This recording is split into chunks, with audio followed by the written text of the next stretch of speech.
जब से पीरियड शुरू होता है पहले दिन से लगाकर ओव्यूलेशन या उसके 2-3 दिन बाद तक का समय बड़ा क्रूशियल होता है, क्योंकि इसी समय में आपका एग धीरे धीरे बड़ा होता है, ओव्यूलेट होता है और गर्भधारण की मैक्सिमम संभावना होती है। तो इस समय क्या मिस्टेक्स हो जाती हैं, क्या छोटी छोटी गलतियां होती हैं, पता ही नहीं चलता और बस 1 महीना हाथ से निकल जाता है और आप बेबी प्लानिंग में ऐसे करते करते बहुत लेट हो जाते हो। तो आज का वीडियो आपके लिए बहुत इंपॉर्टेंट है, आइए सीखते हैं।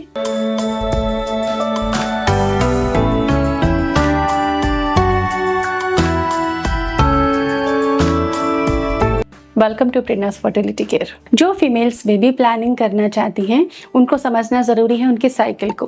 पीरियड के पहले दिन से 5 दिन तक पीरियड फेज होता है। इसमें यूट्रस की जो लेयर है एंडोमेट्रियम वो शेड होती है और एक नई तैयारी चालू होती है। 6 से 10 दिन तक फॉलिकुलर फेज होता है, जिसमें कि एक फॉलिकल आगे बढ़ता है, धीरे धीरे बड़ा होता है और ओव्यूलेशन के लिए तैयार होता है। और 11 से 16 दिन वो क्रूशियल समय जब वो तैयार हुआ फॉलिकल रप्चर होता है और एग ओवरी से रिलीज होता है और 12 से 24 घंटे तक वो जिंदा रहता है, यानी एक्टिव रहता है, जिस दौरान वो फर्टिलाइज होता है और आपको कंसीव होता है। तो आज मैं 7 जरूरी सावधानियां बताऊंगी जो इस पूरे फेज में 21 दिन तक आपको फॉलो करना है। फर्स्ट डे ऑफ पीरियड से लगाकर 21 दिन तक आपको ये चीजें करनी चाहिए। अगर आप नेचुरली कंसीव करना चाहती हैं तो ये वीडियो आपके लिए बहुत बड़ा गाइड हो सकता है और आप सफल हो सकती हैं, जैसे कि कई सालों से लाखों महिलाएं आसानी से कंसीव कर चुकी हैं। पीरियड्स के दौरान यूट्रस को हेल्दी रखना है, किसी भी अनहाइजीनिक चीज़ों से बचना है, क्लीन अंडरगारमेंट्स यूज़ करने, अपने हाइजीन का पूरा ध्यान रखना है कि यूट्रस इन्फेक्शन ना हो।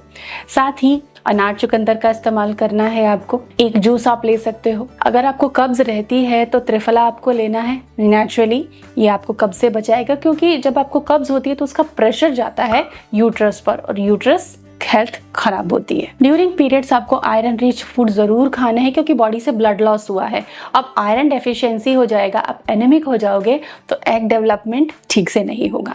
एक हेल्दी एग बनाने के लिए आपको पीरियड्स में ब्लड लॉस हो रहा है, अनार चुकंदर गाजर पालक की सब्जी दालें बीन्स अच्छे से आयरन रिच चीज़ें खानी हैं, हरी सब्जियां खानी हैं, जिससे कि शरीर में आयरन की पूर्ति भी साथ साथ होती जाए। आयरन एब्जॉर्प्शन रेट काफ़ी कम होती है, तो आप कई दिन तक लेते हो तो जाके धीरे धीरे आयरन स्टोर बनता है आपकी बॉडी में। खाने में थोड़ा सा नींबू का रस दाल वगैरह में डाल लें, सैलड में डाल लें। नींबू लेने से आयरन एब्जॉर्प्शन बढ़ता है आपके शरीर में। जब भी आपको तनाव होता है तो ओव्यूलेशन का समय अगर आ चुका होता है तो ओव्यूलेशन डिस्टर्ब हो जाता है, ओव्यूलेशन समय से नहीं होता। कॉर्टिसोल अगर बढ़ेगा तो ओव्यूलेशन डिस्टर्ब हो जाएगा।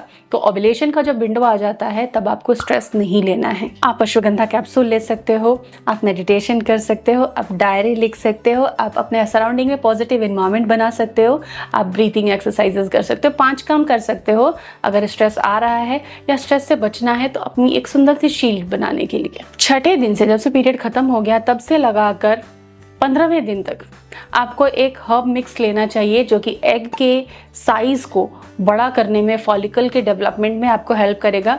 1 चम्मच फ्लैक्सीड, 1 चम्मच तिल के बीज, थोड़ी सी सौंठ, और इनको पाउडर कर लेना है अच्छे से, हल्का रोस्ट करके कर सकते हो, और थोड़ा सा शुद्ध A2 काऊ घी उसमें ऐड कर लेना। खाली पेट सुबह सुबह खाना है उसको। आधे घंटे तक कुछ भी नहीं लेना है। 2-4 घूंट आप गुनगुना पानी ले सकते हैं। ये आपके फॉलिकल्स को डेवलप होने में हेल्प करेगा। सॉफ्ट ड्रिंक भी आप पी सकते हो और शतावरी भी आप दूध के साथ ले सकते हो। जरूरी है कि आप अपना ओव्यूलेशन प्रेडिक्शन किट से, बेसल बॉडी टेम्परेचर से या सिम्टम्स के आधार पर ट्रैक करें, जिससे आपको पता चले कि आपका ओव्यूलेशन कब हो रहा है, उसके अकॉर्डिंग आप कांटेक्ट में रह सके। जब ओव्यूलेशन विंडो होती है उस समय कोई भी ऐसा काम जैसे डाउचिंग या कोई भी वजाइनल वॉश आपको नहीं यूज़ करना है। इससे क्या होता है, आपके वजाइना का पीएच चेंज हो जाता है और पीएच चेंज होने पर स्पर्म्स ज़्यादा सर्वाइव नहीं करते। इसीलिए जो पानी जैसा डिस्चार्ज होता है वो बेस्ट होता है आपके स्पर्म को एग तक ट्रैवल करके जाने के लिए। और अगर ये डिस्चार्ज आपको नहीं बनता तो आप इसके लिए सौंफ का पानी पीना चालू कर दें डे 6 से। अब हम कुछ बोनस टिप्स की बात करेंगे कि ये जो फेज मैंने बताया डे 1 से लेकर डे 21 तक आपको बाजरा, रागी, ज्वार इनका ज्यादा इस्तेमाल करना है। कोई भी बहुत ज्यादा मीठा, स्वीट्स वगैरह या बेकरी की चीजें आपको नहीं खानी है। बाहर की फ्राइड चीजें, स्नैक्स आपको नहीं खाने हैं। आप घर में ड्राई फ्रूट या कोई अच्छी रेसिपी बनाकर खा लीजिए। स्प्राउट चाट, चने की चाट, छोले की चाट, ऐसी चीजें घर में बनाकर खा लीजिए। लेकिन कोई भी जंक इस समय अवॉइड करें, क्योंकि ये आपके हार्मोन्स को अप एंड डाउन कर सकते हैं, ब्लड शुगर को अप राइज कर सकते हैं और आपके ओव्यूलेशन को भी डिस्टर्ब कर सकते हैं और एग के डेवलपमेंट को भी डिस्टर्ब कर सकते हैं। आई होप आपको अच्छा लगा होगा। Stay tuned and thank you.